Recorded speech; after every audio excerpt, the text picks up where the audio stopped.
시청자 여러분 안녕하세요. 세상의 모든 보험 정보와 함께하는 아나운서 이다운입니다.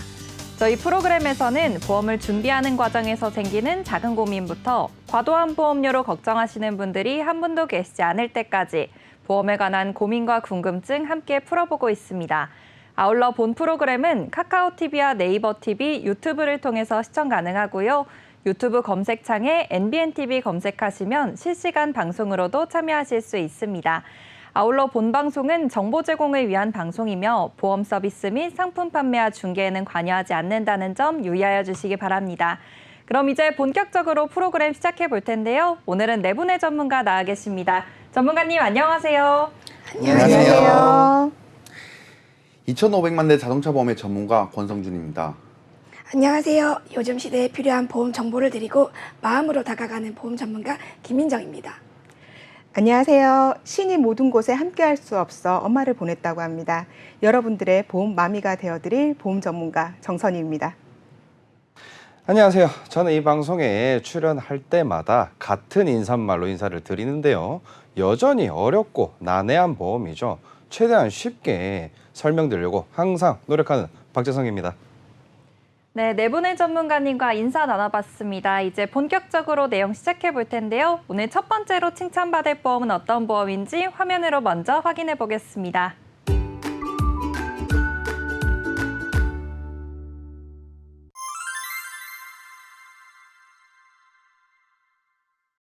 오늘 첫 번째로 자동차 보험과 운전자 보험에 대해서 설명 들어볼 텐데요. 오늘 내용은 권성주 전문가님께서 준비해 주셨습니다. 전문가님 오늘 어떤 내용 준비되어 있을까요? 네, 안녕하세요. 오늘 제가 소개해드릴 보험은 자동차 보험과 운전자 보험입니다. 사실상 자동차 보험과 운전자 보험은 뗄래야 뗄 수 없는 관계라고 생각하는데요. 우리 아나운서님은 자동차 보험과 운전자 보험에 대해서 잘 알고 계실까요? 아무래도 전문가님들께서 많이 설명을 해주시기도 하고 또 저도 처음엔 헷갈렸던 거라서 설명을 잘 들었는데요. 그래서 이제는 어느 정도 대강 내용은 알고 있는데 정확하게 어떤 게 다르다고 설명하기는 좀 어려운 것 같아요. 그렇죠. 허나 제가 현장에서 있다 보면 아직까지도 많은 분들이 자동차 보험과 운전자 보험에 대한 차이라든지 각각의 담보 내용에 대해서 모르시는 분들이 많더라고요. 그래서 제가 오늘 자동차 보험과 운전자 보험에 대해서 설명 한번 해드리겠습니다. 제가 준비한 자료에 따르면 자동차 보험은 민사적인 책임을 배상해주는 의무보험이고요. 운전자 보험 같은 경우는 형사적, 행정적 책임을 배상해주는 임의보험입니다.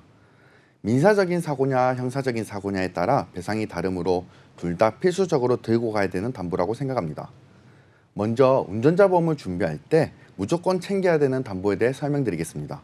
첫째, 교통사고 처리 지원금, 즉 형사비금이라고 하죠. 둘째, 대인 벌금.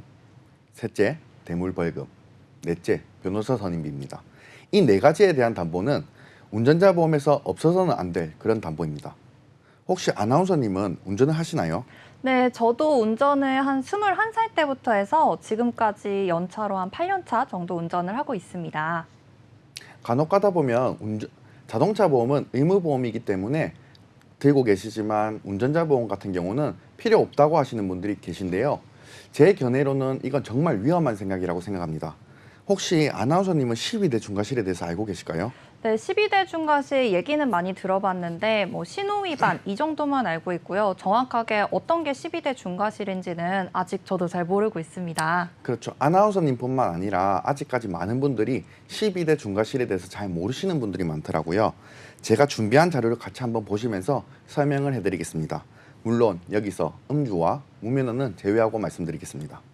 12대 중과실이라 함은 자료에 보시다시피 신호 위반, 중앙선 침범, 속도 위반, 앞지르기 위반, 철길 건널목 통과 방법 위반, 횡단보도 사고, 보도 침범, 승객 추락 방지 의무 위반, 어린이 보호구역 안전운전 의무 위반, 화물 고정 조치 위반, 이러하듯 음주 무면허를 제외하고 10개 중과실이 있습니다. 저는 사실 이렇게 생각합니다. 운전을 안 해본 사람은 있어도 중과실을 안 해본 사람은 없다고 생각하는데요. 우리 아나운서님은 운전을 하시면서 보도 침범을 해보셨을까요? 보도 침범이라는 단어 자체도 좀 생소하기도 하고 그래서 이게 제가 정확한 뜻을 모르니까 해봤는지 안 해봤는지도 사실 잘 모르겠습니다. 그렇죠. 보도 침범이라면 우리가 흔히 주유소에 들어갈 때 인도를 타고 들어간다든지 건물 지하에서 올라올 때 인도를 타고 나온다든지 이런 것들이 보도침범에 해당되는 것이죠. 그러면 우리가 운전을 하면서 정말 쉽게 일어날 수 있는 일일 것 같기도 하고 또 내가 모르는 새에 보도침범을 하고 있을 수도 있을 것 같습니다. 맞습니다. 우리가 일상 중에 흔히 일어날 수 있는 그런 사고들이 12대 중과실에 해당되는 거죠. 이럴 때 운전자 보험이 필요한 순간입니다. 자, 이처럼 운전자 보험은 우리가 운전 중에 인지를 못한 상황에서 본인도 모르게 중과실을 범할 수 있는 부분이 있다 보니 운전자 보험은 임의가 아닌 필수라고 생각합니다. 이제 운전자 보험에 대한 필요성은 다들 느끼셨을 테고 자동차 보험에 대해 설명해 드리겠습니다. 자동차 보험 같은 경우 우리가 매년 내야 되는 의무보험이죠. 안 내게 되면 과태료를 내게 됩니다. 또한 자동차 보험의 담보를 보게 되면 대인 1, 대인 2, 대물, 자기 신체 손해 또는 자동차 상해, 무보험차 상해, 자기 차량 손해 등 여러 가지 특약으로 나뉩니다. 여기서 대인 1과 대물만 준비하시는 걸 책임보험이라고 합니다. 대인 1 같은 경우는 상해 급수별 1급에서 14급별로 보상 한도가 정해져 있기 때문에 상대 치료비를 초과한 금액은 보상하지 않습니다. 또한 교통사고 처리 특례법을 적용받지 못해 경미한 사고인데도 불구하고 개인 합의를 해야 되는 상황이 올 수 있습니다. 그래서 대인 2를 준비하는 것이죠. 대물 같은 경우는 잘 아시다시피 물적 피해에 대한 배상인 거죠. 회사마다 상이하게 최소 2천만 원에서 최대 10억까지 배상을 해주고 있습니다. 보통 대물 같은 경우 200만 원 한도 내에서 사고가 나게 되면 0.5점 처리되어 할증이 안 오르지만 다음번 사고에 또 0.5점 처리가 되면 총 1점으로 할증이 오를 수 있습니다. 또 상대에 대한 배상이 아닌 나에 대한 보상 또한 매우 중요하겠죠. 자기 신체 사고, 즉 자손과 자동차 상해, 즉 자상에 대해 설명해 드릴 테니 다들 준비해서 보시기 바라겠습니다. 자료에 보시는 바와 같이 자기 신체 손해, 즉 자손은 치료비만 보장을 해주고 상해 급수별 1급에서 14급별로 보상 한도가 정해져 있다 보니 보상 금액이 적을 수 있습니다. 또한 과실상계를 따지죠. 반대로 자동차 상해, 즉 자산 같은 경우 실제 손해, 치료비, 위자료, 휴업 손해 등 여러 가지 항목에 대한 보상을 해주고 보상 한도가 안 정해져 있다 보니 보상 금액이 자손에 비해 클 수 있습니다. 또한 과실상계를 따지죠. 아나운서님은 자동차 보험을 준비하셨을 때 자손을 넣으셨나요? 자상을 넣으셨나요? 사실 자손, 자상 이 단어 자체가 좀 생소하기도 하고 저도 얼마 전에 자동차 보험을 갱신하긴 했는데 전문가님께서 이렇게 설명해 주시는 대로 그대로 따라서 해서 제가 자손을 했는지 자상을 했는지 저도 잘 모르겠습니다. 그렇죠. 많은 분들이 이처럼 매년 내는 보험료에만 초점을 맞추시다 보니 보상을 못 받는 분들이 되게 많으세요. 자동차 보험을 이미 준비하신 분들은 다시 한번 검토를 해봐야 할 것이며 갱신 시점에 다다르신 분들은 이를 필히 인지하시고 준비를 하셔야 할 것 같습니다. 이제 무보험차 상해에 대해 설명드리겠습니다. 무보험차 상해가 뭐야? 라고 묻는 분들이 간혹 계신데요. 담보의 단어 뜻 그대로 무보험차와 사고가 났을 시에 처리를 해주는 담보입니다. 무보험차 상해 같은 경우 피보험자, 즉 배우자를 포함해 자녀까지 포함이 됩니다. 쉽게 이해를 돕기 위해 실질적인 사례를 한번 들어드리겠습니다. 어느 선생님께서 길을 걸어가고 있다가 책임보험만 들어있는 오토바이와 사고가 나셨고 넘어지시면서 머리를 다치셨습니다. 병원에 가보니 11급 뇌진탕 진단을 받으셨고 3주간의 입원 치료를 하셨습니다. 이런 경우라면 아나운서님은 어떻게 처리할 것 같으세요? 글쎄요. 일단 사고가 나서 좀 정신이 없을 것 같기도 하고 저는 일단 어떻게 해야 될지 몰라서 핸드폰에 좀 검색을 해볼 것 같고요. 그리고 다른 분들도 이 부분 좀 당황스러워서 어떻게 해야 할지 모르실 것 같아요. 맞습니다. 사실 저는 이렇게 생각합니다. 많은 분들이 보험료가 저렴하다는 이유로 요즘 다이렉트 보험을 많이 준비하시는데요. 다이렉트 보험이 보험료가 저렴하다는 장점은 있지만 이렇듯 사고가 났을 시 대비하여 자동차 보험에 대한 지식과 견해를 충분히 가지고 있는 전문가의 도움이 필요하다고 생각합니다. 내 가족이 저런 사고가 나게 되면 누구나 당할 수밖에 없습니다. 책임보험 같은 경우 앞서 말씀드린 바와 같이 보상 한도가 정해져 있기 때문에 치료를 다 받지 못하는 상황이 올 수 있습니다. 그럴 때 내가 가진 자동차 보험에 무보험차 상해 보험을 쓰게 되면 우선적으로 치료를 먼저 받으시고 그 후 상대 오토바이 운전자에게 구상권을 청구하게 됩니다. 이처럼 무보험차 상해 보험 또한 매우 중요한 담보입니다. 마지막으로 자기 차량 손해, 즉 자차에 대해 설명드리겠습니다. 자차에 대해서 많은 분들이 잘 알고 계실 거라고 생각합니다. 쉬운 말로 하면 내 차가 부서졌을 때 보장받는 담보입니다. 예를 들어 나의 과실이 3, 상대 과실이 7이라고 가정해 보겠습니다. 상대가 저에게 7만큼의 대물 배상을 해주고 나머지 3은 제가 부담을 해야 되는 상황인데요. 이럴 때 자기 차량 손해, 즉 자차를 사용하게 됩니다. 다만 자차를 사용하게 되면 할증이 오를 수 있습니다. 네, 좋습니다. 전문가님께서 무보험차 상해에 대한 담보랑 자기 차량 손해에 대한 담보까지 설명을 해주셨는데요. 그렇다면은 이 내용을 듣고 우리가 실질적으로 자동차 보험을 준비할 때 어떠한 담보들을 준비해야 되는지 이에 대한 팁이 좀 있을까요? 네, 그럼 제가 자동차 보험에 대해서 설명드렸으니 이 내용을 토대로 어떻게 하면 잘 준비할 수 있는가에 대해 설명드리겠습니다. 보험의 특성상 이렇다 할 정답은 없습니다. 하지만 사고가 났다고 대비한다면 필히 종합보험을 준비하시고요. 대물 한도 또한 넉넉하게 준비하시는 걸 권고드리고 싶습니다. 또한 필수적으로 자손보다는 자산을 넉넉하게 준비하시는 걸 추천드립니다. 이유인즉슨 이런 담보들은 많이 준비한다 하여 보험료가 급격하게 오르거나 그러지 않기 때문에 큰 보험료 차이 없이 준비하실 수 있기 때문입니다. 다만 자기 차량 손해, 즉 자차 같은 경우는 본인이 생각했을 때 사고가 자주 나신다고 생각하신다면 아무래도 준비하시는 걸 추천드립니다. 마지막으로 제가 현장에서 정말 많이 받는 질문들이 있는데 그중 많은 질문들 가운데 3가지만 추가로 안내해드리겠습니다.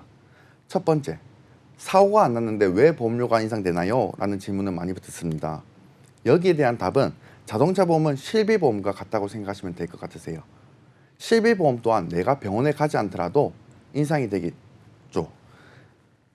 즉 보험회사가 손해율에 따라 자동차 보험료 또한 인상이 될 수 있습니다. 두 번째로 많이 받는 질문인데요. 사고가 난 뒤에 어떻게 하면 합의금을 많이 받을 수 있나요? 라는 질문을 정말 많이 듣습니다. 합의금 산정 기준은 위자료, 치료비, 향후 치료비, 휴업손해 등으로 이루어져 있습니다. 위자료는 상해 급수별 1급에서 14급별로 정해진 금액이 있기에 그에 따라 보상을 해주고 치료비는 즉 병원비라고 생각하시면 됩니다. 향후 치료비는 금액이 정해져 있는 것이 아닙니다. 우리가 주변에서 흔히 사고가 나게 되면 입원을 하라는 말을 다들 한 번쯤 들어보셨을 거예요. 휴업손해 때문에 입원을 하라고 하는 것입니다. 소득이 높으신 분이거나 많이 다치신 분들은 어쩔 수 없이 합의금이 높을 수밖에 없겠죠. 마지막으로 제가 현장에서 많이 듣는 3번째, 다이렉트 보험이 더 저렴한데 왜 전문가에게 설계를 맡기나요? 라는 질문을 많이 듣습니다. 이는 물론 맞는 말입니다.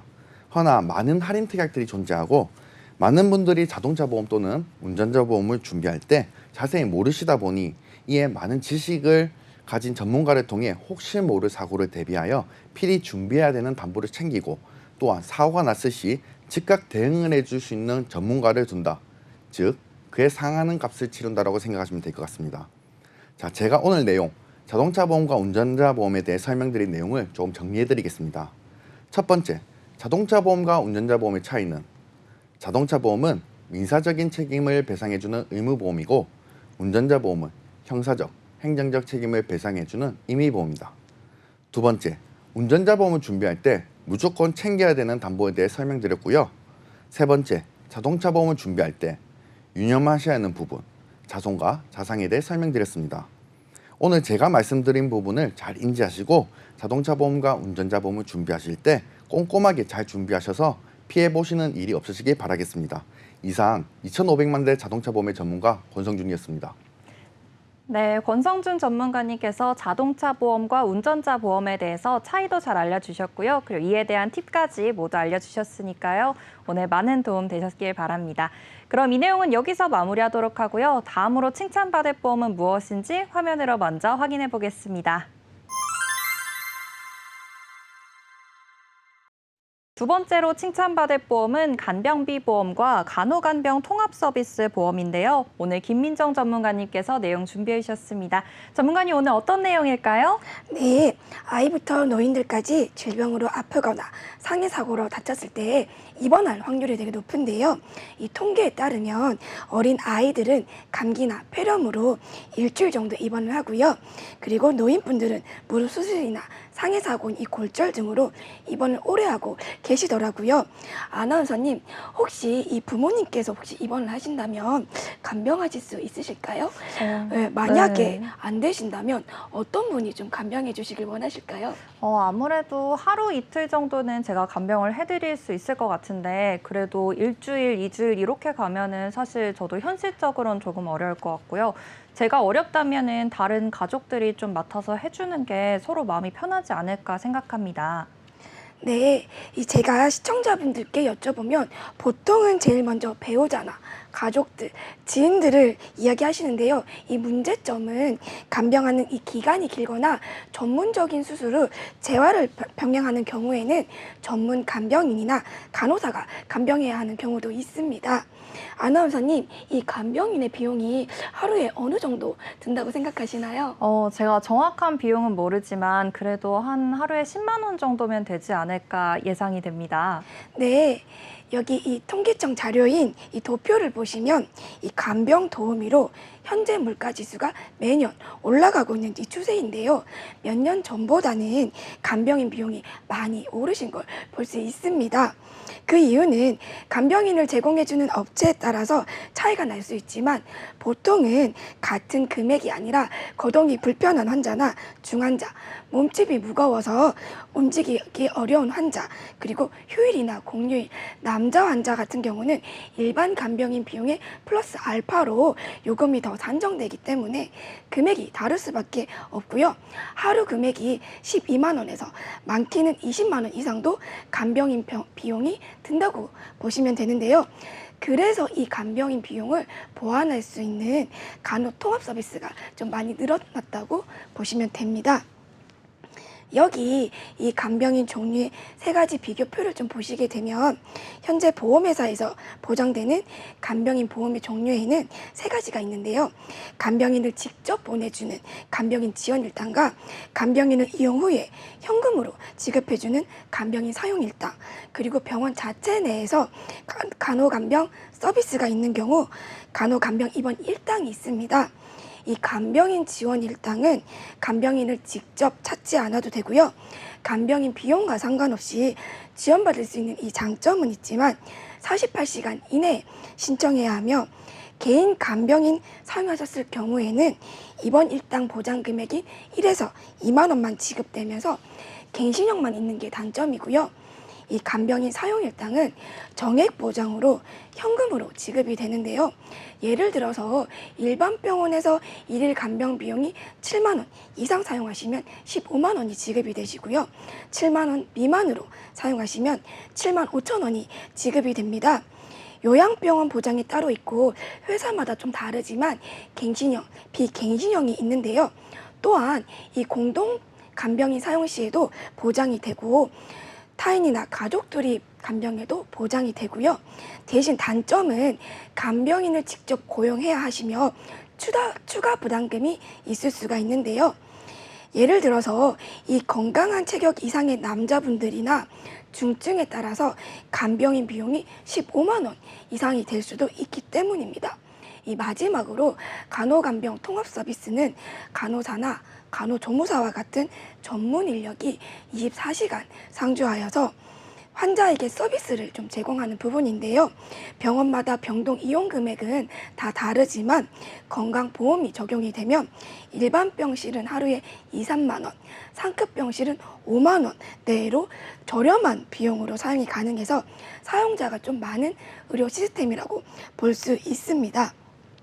현재 이 간호간병 통합 서비스는 하루에 7만 원 보장이기 때문에 준비 시에 정액으로 받으실 수가 있어서 효율적이라고 보시면 되는데요. 대신 단점은 중증일 경우에는 이용이 불가하고요. 간호사가 환자를 1대1로 돌보는 것이 아니고 또한 모든 병원에서 이용이 가능하신 게 아니라 간호통합 서비스가 있는 지정된 병원에서만 이용이 가능하기 때문에 시청자 여러분들께서 상황에 맞게 좀 준비를 해주시면 좋으실 것 같습니다. 네, 이렇게 세 가지 종류에 대해서 전문가님께서 설명해 주셨는데요. 먼저 간병인 지원 일당, 그다음에 간병인 사용 일당, 마지막으로 간호간병 요 통합 서비스까지 설명을 해주셨습니다. 그렇다면은 보통 어떨 때 많이 입원을 하시고 또 한 번 입원하시게 되면은 얼마 정도 입원을 하시는지 이 부분도 좀 궁금해지는데요. 네, 이 작년에 한 선생님께서 저기 멀리서 오시는 차를 좀 피하시려다가 넘어지셨는데 대퇴부 골절이 되셔가지고 당장 수술이 좀 시급하셨어요. 근데 하필 병원에 가셨더니 코로나 진단을 받으시고 이 전염성 때문에 어쩔 수 없이 일주일 이상 1인실 병동에서 간병인을 사용하셨고요. 수술 이후에 간호 간병 통합 서비스까지 이용하셨다고 합니다. 이 간병인 비용만 하루에 20만 원씩 일주일 동안 총 140만 원에다가 수술 이후에 간호 간병 통합 서비스 이용 포함 총 800만 원 이상이 들었다고 하시던데요. 실비에서 일부 보장 받으시고 상해 수술비에서 일부 받으셨지만 선생님께서 이 추가적인 간병비 비용이 더 들었다고 이야기를 하시더라고요. 이분께서 만약에 보험을 좀 준비를 하셨다면 이 간병인 비용과 간호통합 서비스 비용, 종합병원 1인실 비용을 부담 없이 사용하셨을 거라고 생각 드는데요.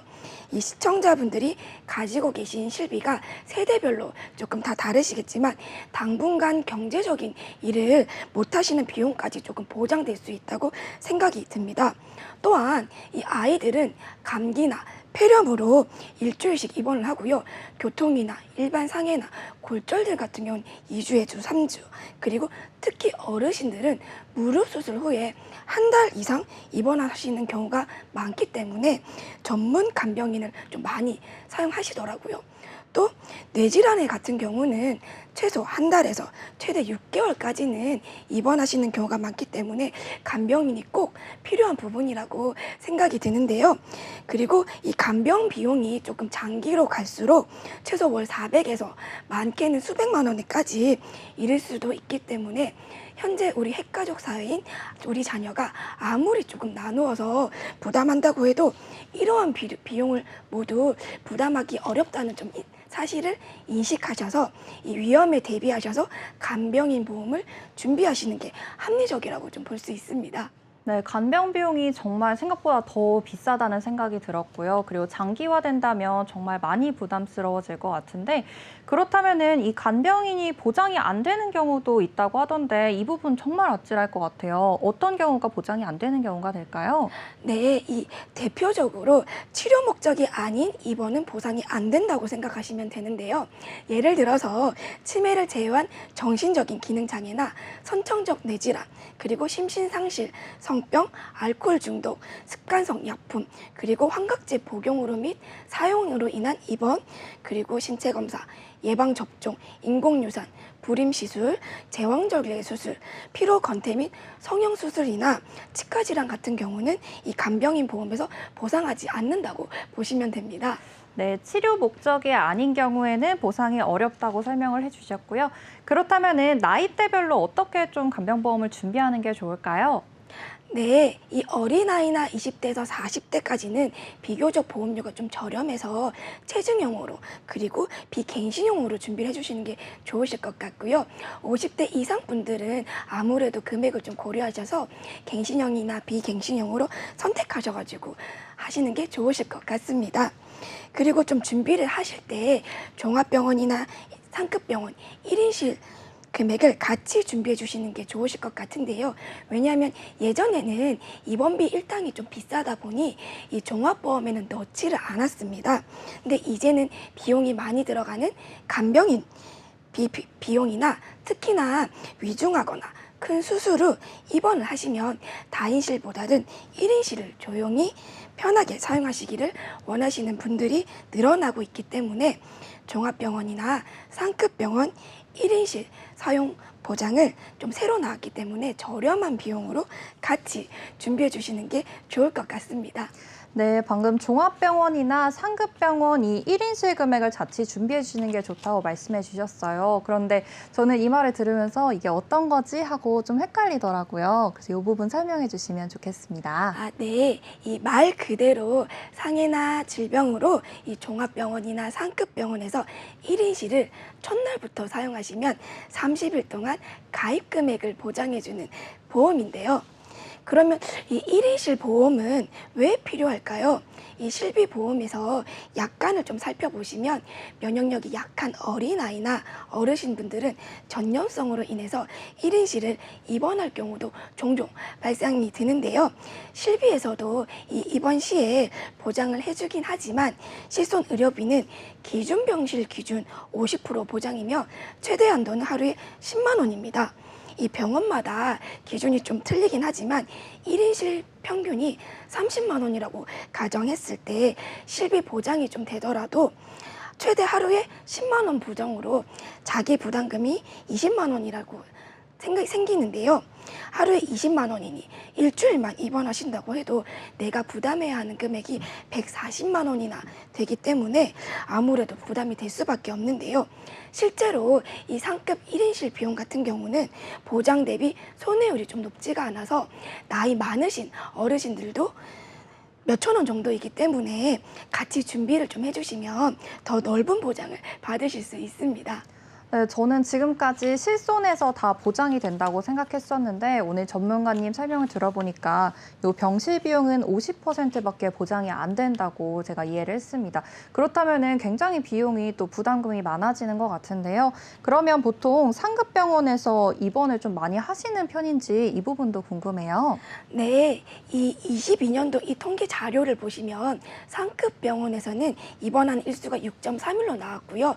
종합병원에서도 8.7일로 제법 길게 통계가 나타나고 있는데요. 생각보다 오래 입원을 하시고 입원실이 부족하시다거나 금액이 비싸다고 해서 1인실을 상급 병원도 하루 이틀 만에 퇴원하시는 거 아닌가 했는데 통계를 보니 저도 되게 깜짝 놀랐습니다.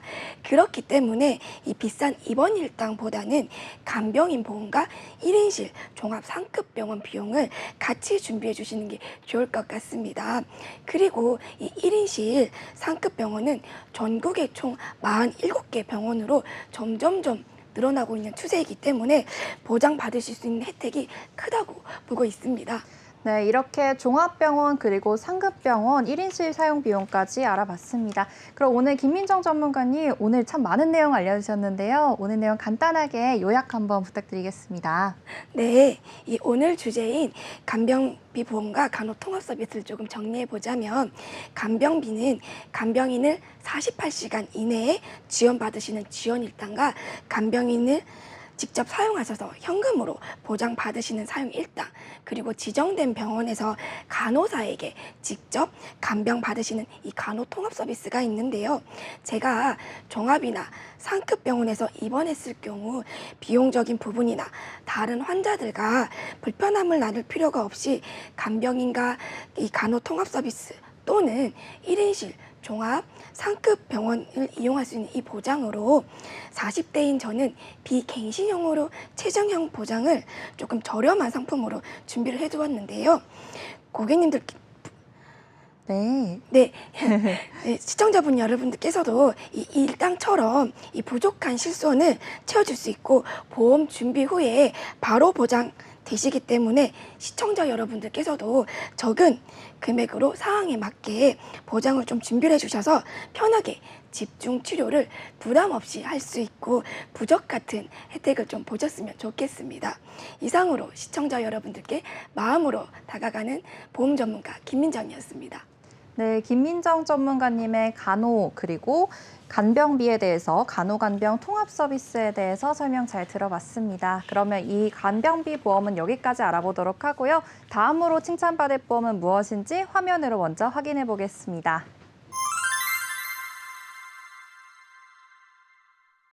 자, 오늘 세 번째로 칭찬받을 보험은 암치료비 보험인데요. 오늘 암치료비 보험에 대해서는 정선희 전문가님께서 내용 준비해 주셨습니다. 전문가님 오늘 어떤 내용 준비되어 있을까요? 네, 반갑습니다. 어려운 보험 쉽게 다가갈 수 있도록 도와드릴 보험 전문가 정선희입니다.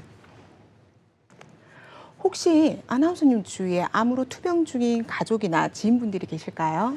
저는 사실 제가 아직 20대라서 주변에 없을 거라고 생각을 했는데 최근에 지인이 한 명 암에 걸려서 실제로 좀 투병하고 있는 사례가 있습니다. 네, 그렇죠. 요즘은 주위를 둘러보시면 암에 걸리신 분들이 되게 많으신데요. 우리가 살아가면서 암에 걸릴 확률은 남성의 경우 5명 중 2명이, 여성의 경우 3명 중 1명이 암에 걸린다고 하며 그 위험도는 점차 커져가고 있습니다. 지금 우리 스튜디오를 이렇게 둘러보시면 저 포함 여성분이 3분이 계신데요. 조금 무섭진 않으세요? 그렇네요. 이게 3분 중에 1명은 걸린다고 하는 확률이라고 하니까 이렇게 확률로 생각해 보면은 좀 더 와닿는 것 같고 무서운 마음도 드는 것 같아요. 네, 맞습니다. 저도 가족 중에 암이 진단 후, 치료 후, 전이 등의 문제는 없는지 경과 관찰 중인 분도 계시고 지금 병상에 누우셔서 1년 이상 치료 중인 분도 있다 보니 암에 대한 니즈가 아주 높은 1인 중 1명인데요. 이렇듯 암이라는 질병은 우리의 생활 속에 깊숙이 들어와 함께하고 있습니다. 1988년 제1회 경험생명표를 시작으로 지난달부터 적용된 제10회 경험생명표에서는 남성이 86.3세, 여성이 90.7세로 평균 수명이 늘어났습니다. 드디어 우리나라가 평균 수명이 90세를 돌파했는데요. 그렇다라는 말은 우리가 질병에 노출되어 함께 살아가는 시간 동안 길어졌다라는 얘기라고 볼 수가 있습니다. 다음 표에서 보시는 것과 같이 모든 암의 연령군별 발생률을 보시면 고령층에서 암 발생이 급격하게 증가하는 것을 볼 수가 있습니다. 특히 남성의 경우는 60세 이후에 암 발병률이 아주 높게 나타나는데요. 현재 우리나라는 사망률 1위가 여전히 암이 차지하고 있습니다. 사망의 원인은 대부분 질병으로 인한 사망으로 특히 암과 같은 비간염성 질환이 대부분을 차지하고 있으며 다음 순위인 심장질환, 폐렴, 뇌혈관 질환, 고의적 자외 등과 비교하더라도 압도적으로 높은 것을 알 수가 있습니다. 최근에 우리가 코로나로 많은 분들이 힘들어하고 아파하셨죠. 전 세계적으로도 코로나로 인해서 많은 분들이 고통스러움 속에 사셨는데 일시적으로 코로나로 인한 사망률이 아주 높았습니다. 그러나 암을 따라올 수는 없었습니다. 세계 주기에 따라서 겪을 수 있는 사망 위험에서도 10대에서 30대를 제외하고는 40대 이후 사망률 1위는 모두 암이 차지합니다. 30대에는 위암, 유방암이, 40, 50대에는 간암이, 60대 이후에는 폐암이 높게 나타나며 나이에 따라서 우리가 조심해야 할 암 또한 틀리기 때문에 달라서 생애 주기에 맞는 대비 또한 필요가 하다고 볼 수가 있습니다. 제가 대학생 시절 때 암이라는 질병이 무척 낯설고 무섭게 느껴질 때가 있었어요. 친구 할머님께서 자궁암으로 인해서 방사선 치료를 받으셨는데 치료 후에는 항상 너무 힘들어 하시면서 밤마다 우시면서 나 좀 편안하게 해줘 하시며 친구가 할머니 걱정을 하면서 울던 모습이 생각이 납니다. 할머니께서 치료 후에 머리카락이 덩성덩성 빠지는 것은 기본이시고 구토와 함께 정상 피부까지 손상이 되시다 보니 입원 치료를 받으셨던 예전과 요즘은 가볍게 통원 치료로 일상으로 복귀가 바로 가능하게 된 통원 치료에 대해서 한번 치료법을 알아볼까 합니다. 네, 예전에는 사실 드라마 같은 데 보면은 머리도 많이 빠지고 굉장히 몸이 힘들어 했던 이런 치료 방법들이 좀 기억이 나는데 요즘에는 또 이렇게 보험만 잘 가입되어 있으면은 실제로 일상생활을 하면서도 치료를 받는 방법들이 있는 것 같더라고요. 네, 맞습니다. 눈부신 의학의 발전은 암을 전복하고자 하는 각계각층의 노력으로 인하여서 암의 예방과 치료, 진단 부분에 있어서 눈부신 발전을 이루었는데요. 다음 표에서 이해하기 쉽게 설명드리도록 하겠습니다. 현재 우리나라는 1세대에서 4세대까지 발전을 하였습니다. 말씀드린 제 친구 할머니께서 받으셨던 제1세대 방사선 치료인 하악항암 치료는 화학물질을 이용한 방식으로 암세포를 파괴하여 주위의 정상세포까지 함께 파괴하다 보니까 부작용이 너무나 심하여 견디기 힘든 치료였다면 이후에는 표적항암, 면역항암, 중입자 치료 등과 같은 새로운 기술들이 계속해서 나오고 있습니다. 표적항암 치료는 기존 치료와는 달리 암 원인 물질인 암세포만을 공격함으로 부작용은 적으나 내성이 생길 수 있다는 단점으로 인하여 새로운 치료 방법을 계속 찾아야 한다는 부담감이 있고요. 면역항암 치료는 환자 본인의 면역세포를 활성화시킴으로써 면역 기능을 개선시키는 방법으로 암을 직접적으로 우리가 죽이기보다는 우리의 몸이 스스로 암을 공격함으로써 부작용을 최소화하고 있습니다. 그리고 꿈의 치료인 중입자 치료는 작년 2023년 연세 세브란스 병원을 시작으로 단 20분을 투자하여 2분 치료 후에 바로 우리가 일상생활로 복귀가 가능한 획기적인 치료 방법이긴 하나 지금 현재는 전립선 암만을 구성으로 하고 있어 치료 범위가 좁은 단점이 있습니다. 그러나 향후에는 폐암, 췌장암, 뇌종양 등과 같은 예후가 좋지 않은 암까지 모두 치료가 가능하다고 합니다. 중입자 치료가 도입되고 1차 치료 결과에 따르면 암세포가 사라지고 혈액 수치 또한 정상으로 올라오며 합병증이 나타나지 않아 환자분들의 만족도가 아주 높게 나타났다고 하는데요. 우리의 암 치료에는 항암 방사선과 항암 약물 외에도 암 수술이 있습니다. 의료기술의 발전은 수술 부분에서도 상당한 두각을 나타내었는데요. 개흉, 개복 등의 수술은 큰 상처로 인하여 환자의 몸에 더디게 회복력을 보였다면 진화된 기술인 다빈치 로봇 수술은 3D 카메라로 10배까지 확대하여서 보는 것이 가능하다고 합니다. 그래서 환자의 몸에 적은 상처로서 치료가 가능하므로 빠른 회복력을 보이는 것이라고 할 수가 있죠. 네, 이렇게나 의료기술이 많이 발전했습니다. 표적항암제, 면역항암제, 중입자 치료까지 이렇게 의료기술이 발전해 왔고요. 그리고 수술에서는 다빈치 로봇 수술까지 나와 있다고 합니다. 그러면은 이렇게 기술이 발전해서 효과가 좋아졌다는 거는 굉장한 장점일 것 같은데 반면에 좀 비용이 비싸지지 않았을까 걱정이 돼요. 비용도 많이 올랐을까요? 네, 비용 부분에서도 한번 확인해 보도록 하겠습니다. 기존 1세대 암은 무서운 질병이라는 것으로 인해서 국가에서 인정한 산전특례 대상자가 됩니다. 따라서 비급여 부분에서 5년 동안 저렴하게 치료가 가능하지만 신의료 기술은 개발을 함에 있어서 개발 과정에서 필요한 연구와 실험 등이 복잡하고 긴 시간 동안 이루어져야 되기 때문에 치료비가 상당히 높습니다. 화면에서처럼 다양한 표적항암제와 면역항암제들이 있습니다. 예를 들어서 유방암에 사용되는 표적항암제인 케살라주의 경우 월 치료 비용이 500만 원 이상으로 연간 치료 시 6,200만 원에 달하며 지미 카터 전 미국 대통령으로 인해서 많은 분들이 알고 계신 면역항암제인 키트루다의 경우 뇌와 폐에 사용되며 월 치료 비용이 1,000만 원 이상으로 연간 치료 시 1억 원이 넘는 고액의 비용이 발생하게 됩니다. 암 종류에 따라서 월 치료 비용이 300만 원에서 1,000만 원 이상으로 연간 치료 시 4천만 원에서 1억 이상의 고액의 비용이 발생하게 되는데요. 빠른 시일 내에 우리가 치료가 마무리되면 너무나 좋겠지만 그렇지 못할 경우 엄청난 경제적 부담이 됩니다.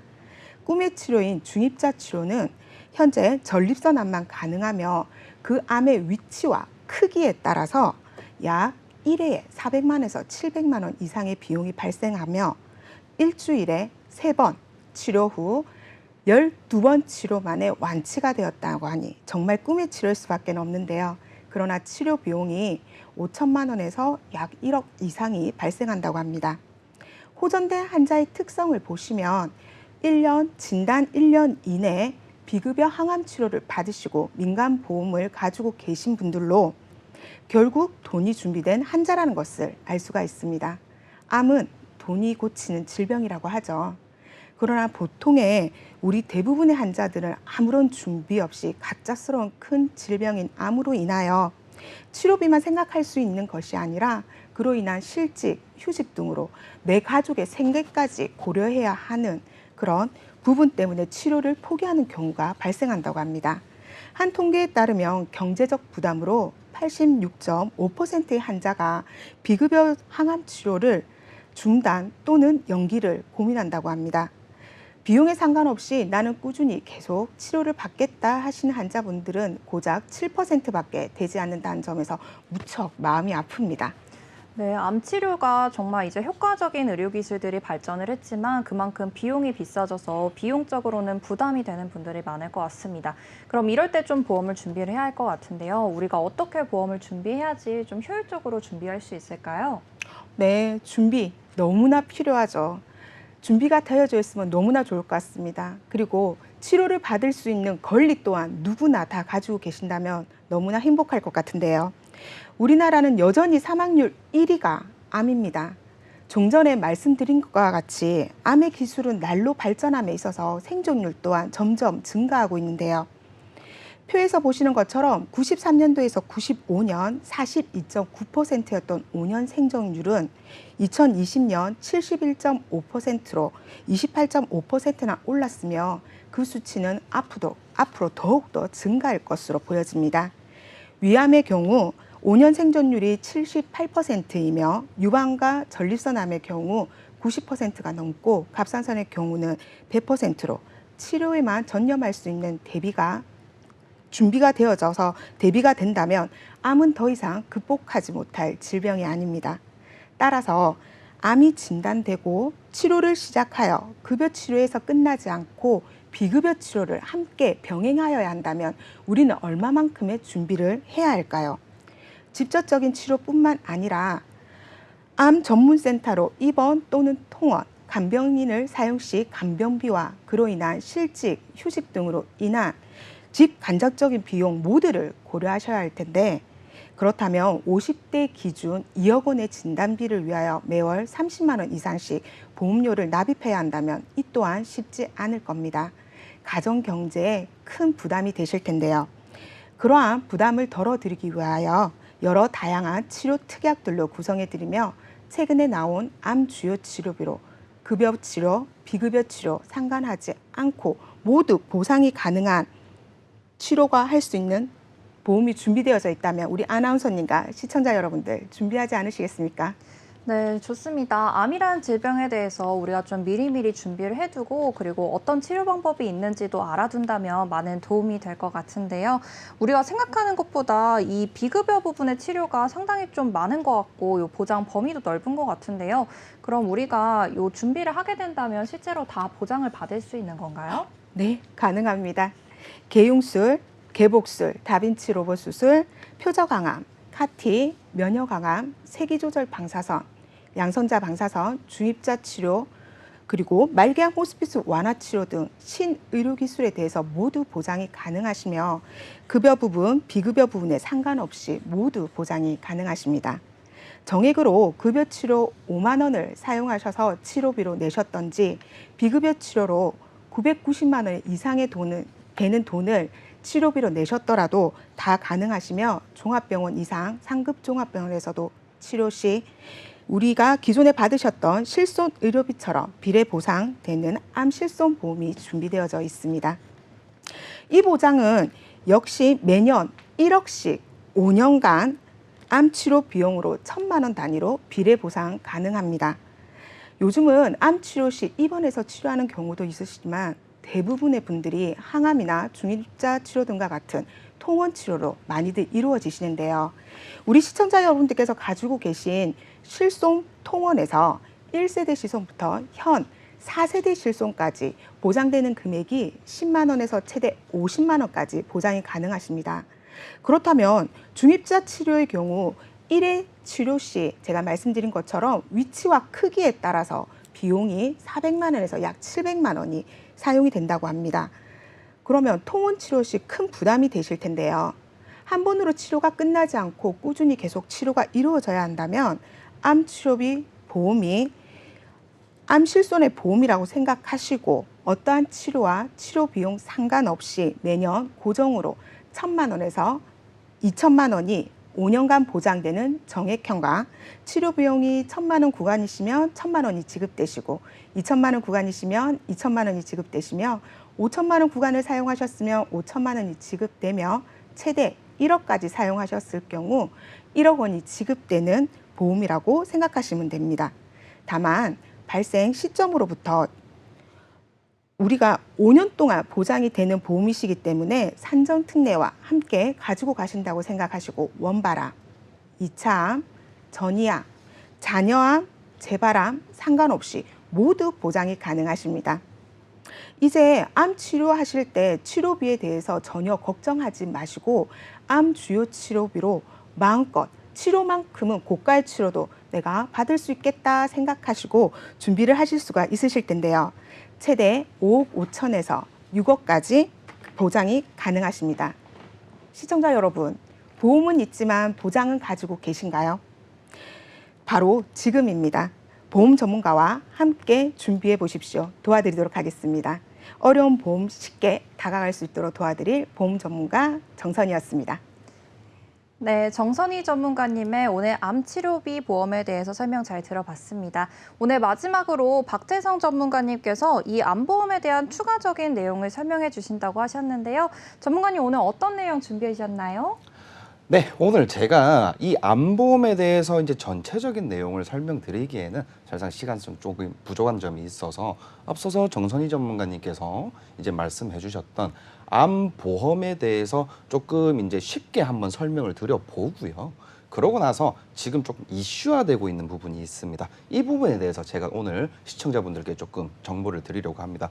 먼저 우리가 왜 암보험을 다른 보험은 없어도 이것만큼은 있어야지라고 하는 최우선적으로 두는 이유부터 쉽게 한번 설명을 드려보겠습니다. 자, 이유는 간단합니다. 첫 번째로 사망률이 매우 높다. 사실상 지금 앞서서 정선희 전문가님의 통계 자료에 따르다시피 지금 성인 발병률 중에 이제 사망률 1위가 여전히 암이 차지를 하고 있는 부분이고요. 저의 견해는 지금 대한민국에 출시된 모든 보험사의 상품 중 필요하지 않은 상품은 없다라는 겁니다. 다 필요하죠. 그렇지만 실손을 포함해서 암 진단금을 우리가 뼈대 담보 즉 다른 보험은 없더라도 이것만큼은 먼저 준비를 해야지라고 하는 이유인 즉슨 치료비가 굉장히 비싸다는 거죠. 지금 이제 폐암 완치를 위해서 이제 한 달 이제 치료비가 보통 평균적으로 6,600만 원 정도 한다고 합니다. 조금 제가 단적인 예를 한번 들어보겠습니다. 우리 선생님께서 뼈가 골절이 돼가지고 병원을 가시게 되죠. 자, 우리가 엑스레이 촬영을 하고요, 부목 치료, 깁스까지 다 합니다. 근데 치료비 얼마나 나올까요? 이 치료비가 없어서 우리 가계비가 휘청거릴 정도라든가 혹은 이제 치료비가 없어서 치료를 포기한 이런 사례는 나타나지 않겠죠. 그렇지만 내가 이제 암이 3명 중에 1명이 암이라고 아까 했잖아요. 정선희 전문가에서 3명 중에 1명이 암이라고 하는데 내가 당장 암이 왔어요. 당시에 치료비 6,600만 원이 없다. 그렇다고 하면 이리저리 이제 모아둔 돈을 이제 적금을 깬다거나 혹은 대출을 받는다거나 이렇게 치료비를 마련해야 되는 부분이지 않습니까? 그렇다 보니 이제 우리가 암에 대한 질병에 대한 이제 보험에 이제 준비를 하여야 하는데, 자, 아까 우리 정선희 전문가님께서 말씀하셨던 내용이 조금 부가적인 내용입니다. 앞서서 우리가 이 암 치료에 대해서 준비를 할 때는 암 수술비라든가 혹은 그 다음에 방사선 치료, 항암 약물 치료 이 각각의 담보를 하나하나씩 다 준비를 해야 됐다는 겁니다. 그렇지만 지금 조금 이슈화되고 있는 상품은 이제 선생님께서 이제 암이란 질병에 대해서 무슨 치료를 하든 거기에 이제 상응하지 않고 그냥 그 정액 금액을 드리겠다. 그거를 5년간 지급을 하겠다. 즉 예전처럼 각각의 하나하나 담보를 다 조금 단적인 예를 한번 들어볼게요. 우리가 암에 대해서 이제 수술을 하는 확률은 이제 100명 중에 6명밖에 되지 않는다고 해요. 그렇지만 이 암 수술을 이제 혹시나 할 줄을 또 모르다 보니까 준비는 해야 되는 부분이고, 그러다 보니까 이제 6%에 대해서도 보장을 받았어야 되는 부분인데 지금은 무슨 치료에 대해서 구애받지 않고 모두 보장을 해주겠다. 그 치료 담보가 나와 있으니 이 부분 우리 시청자분들께서도 잘 검토하셔서 준비를 잘 하시길 부탁드리겠습니다.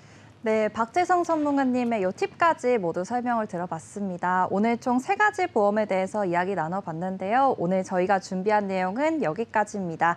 저희 프로그램은 유튜브와 카카오TV, 네이버 TV를 통해서 시청 가능하고요. 유튜브 검색창에 NBNTV 혹은 보험 불만제로 검색하시면 실시간 방송으로도 다시 보기로도 확인해 보실 수 있습니다. 아울러 본 방송은 정보 제공을 위한 방송이며 보험 서비스 및 상품 판매와 중개에는 관여하지 않습니다. 이 점 유의해 주시기 바랍니다. 그럼 저희는 다음 이 시간에 더 알찬 소식으로 찾아뵙겠습니다. 지금까지 시청해주신 여러분 모두 감사합니다.